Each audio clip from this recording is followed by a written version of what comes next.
What? I can't lift that thing. Dear Tim and Moby, I've been reading about communism. Can you explain it? From Quincy.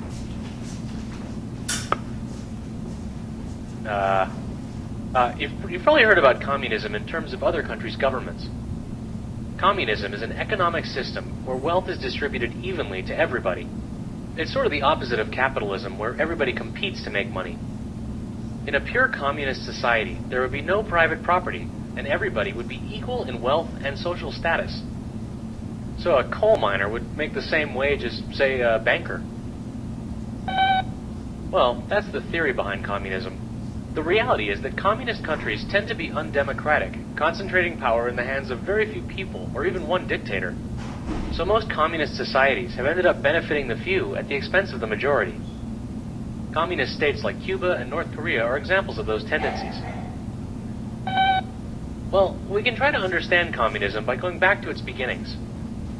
Communism was the creation of Karl Marx and Friedrich Engels, two German philosophers. In the late 19th century, they published a short political pamphlet called the Communist Manifesto. Marx and Engels thought that capitalism had created a society of unequal classes, the proletariat and the bourgeoisie. The proletariat is the working class, and it makes up the majority of society. The bourgeoisie, or bourgeois, are the wealthier class. They're the owners of capital, stuff like factories, buildings, property, and just plain money. Okay, just stay with me. According to Marx and Engels, capitalism exploits the proletariat, making people work long hours at meaningless jobs for not enough money. Meanwhile, the bourgeoisie gets all the rewards of their hard work. The manifesto predicted that around the world the proletariat would revolt against the bourgeoisie. They would take over the factories and the governments and eventually set up a new society where everyone's work would be valued equally. Yeah, that's what the workers back then thought too. By the early 20th century, communism had become very popular. Some governments were being replaced with communist ones, first in Russia, then China.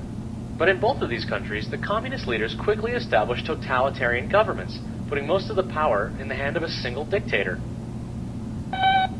Well, it's not that communists are bad people, but communist societies have a centralized economy, meaning just about everything is controlled by the government. What that does is it puts a ton of power into very few people's hands. Unfortunately, history has shown that once people get power, they like to keep it.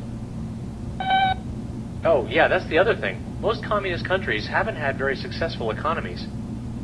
The Soviet Union, which included communist Russia and several nearby countries, dissolved in the early 1990s. And China has begun to switch back to a market economy, capitalism. Cuba and North Korea, which have remained communist for many decades now, both rely on donations from other countries to survive. Well, there are lots of reasons why their economies are struggling. Some say communism has a built-in problem. No matter how hard you work, you still get the same pay. So, there's a lot less of a reason for people to put in their best effort. Well, it would be wrong to say that communism has been proven a complete mistake. Lots of governments, like those in Europe, have different degrees of socialism, a sort of cross between capitalism and communism. In these countries, people have private property, but the government provides for basic needs, like housing and health care. Hey, can you finish moving this dresser now? How about you do it for the greater glory of my room? Oh, okay, and $1.